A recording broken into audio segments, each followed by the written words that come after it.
Hey everyone, welcome to this radio channel, and this is a quick video explaining a little bit more about solar activity and where we're at on this solar cycle. So, for newbies, one of the things that often they don't really know is that shortwave is extremely dependent on solar activity.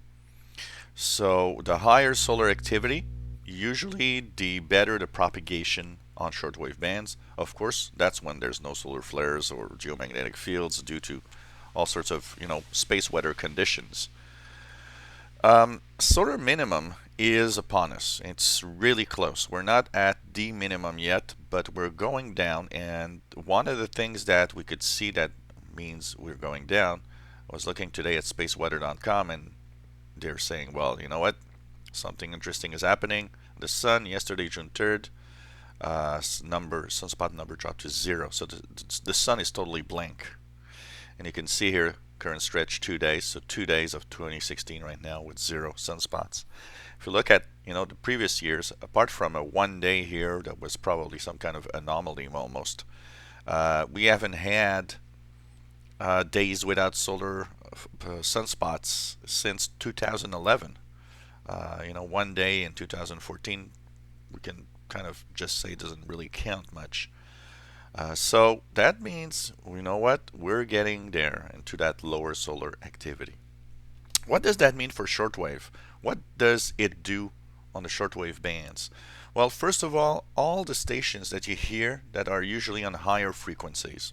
For example, I've been noticing that this summer season that we're getting into, Radio Australia on 17840 is not as strong here in Montreal in the late afternoons than it was last year. That is, if they haven't changed any pattern in the propagation or in the antenna itself, that means that propagation, the support for higher frequencies, is not as strong because of the lower solar output.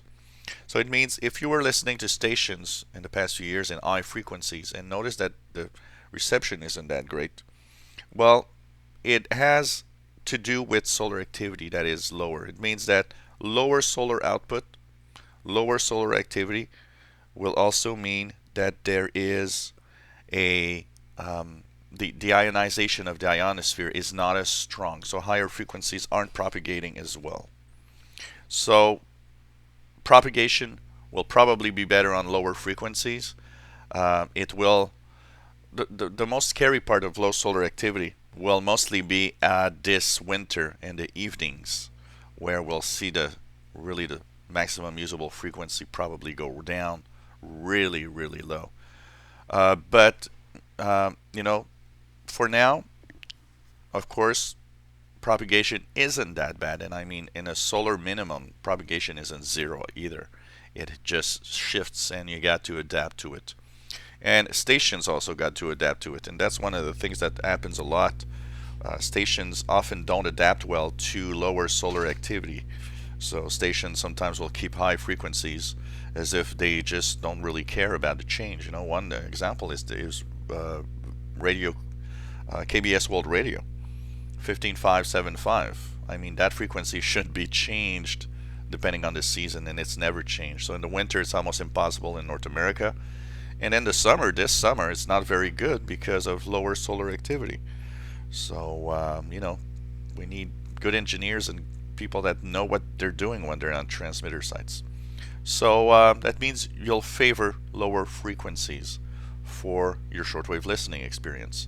And if you wonder why that station from last summer doesn't come in as well, that could be because of the low solar activity output. If you enjoy my videos, please subscribe to my channel.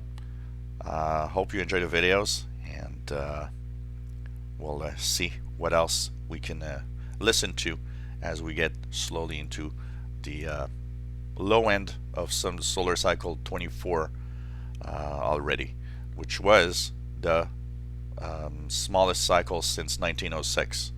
So it means it's the smallest cycle since for the past 110 years. Pretty amazing. So let's hope we still have good propagation left.